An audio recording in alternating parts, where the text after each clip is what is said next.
তো নমিনি রয়েছে, তাদের পরিচিতি, তার সাথে আমাদের আজকের এই সবার সম্মেলনের প্রধান অতিথি তিনিও নমিনি সিরাজগঞ্জ উল্লাপাড়া আসনে। আমি এই 7-8 জনের নাম ঘোষণা করছি।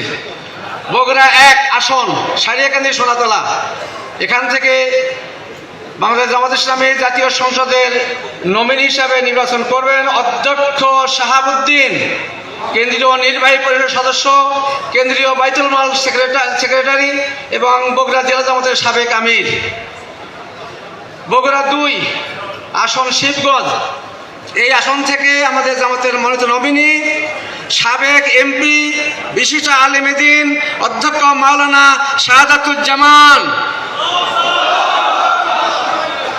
বগুড়া 3 আসন আদমদিঘি দুপচাচিয়া, এই আসন থেকে আমাদের জামাতের নমিনি তারুণ্যের অহংকার গুনাহার ইউনিয়ন পরিষদের সম্মানিত চেয়ারম্যান সাবেক ছাত্রনেতা জনাব নূর মোহাম্মদ আবু তাহের। বগুড়া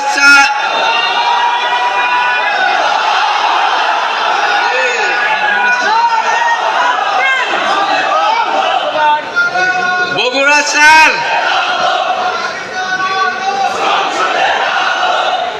স্লোগানের সময় পরে পাবেন।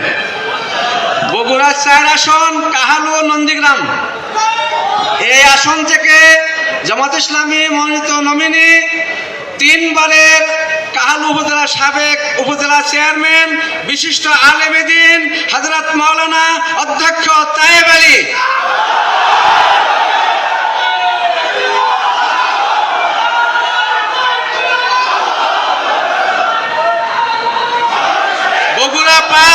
বগুড়া 5 শেরপুর ও ধনট, এই আসন থেকে বাংলাদেশ জামাত ইসলামীর জাতীয় নির্বাচনের নমিনি হিসেবে আছেন আমাদের বিশিষ্ট আলেমে দ্বীন শেরপুর উপজেলার সাবেক সফল উপজেলা চেয়ারম্যান জনাব মাওলানা দবিবুর রহমান।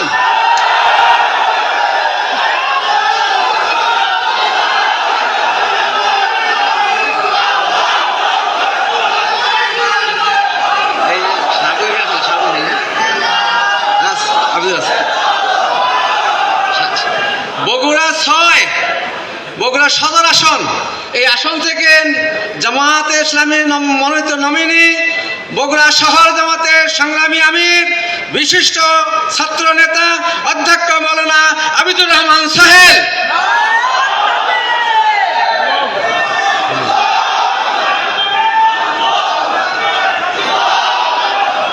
বগুড়া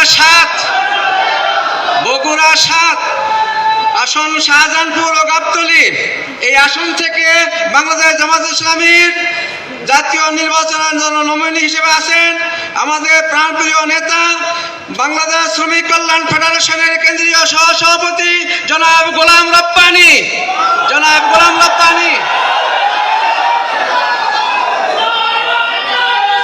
এই উল্লেখ করেন কয়টা আসন।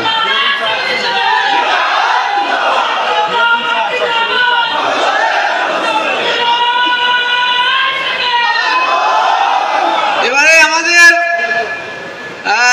সিরাজগঞ্জ উল্লাপাড়া আসন থেকে জামাত ইসলামী বাংলাদেশের মনোনীত নমিনি বাংলাদেশ জামাত ইসলামীর কেন্দ্রীয় নির্বাহী পরিষদের সম্মানিত সদস্য এবং বাংলাদেশ জামাত ইসলামীর সহকারী সেক্রেটারি জেনারেল এবং আজকের এই প্রোগ্রামের সম্মেলনের প্রধান অতিথি সাবেক ছাত্রনেতা জনাব রফিকুল ইসলাম খান।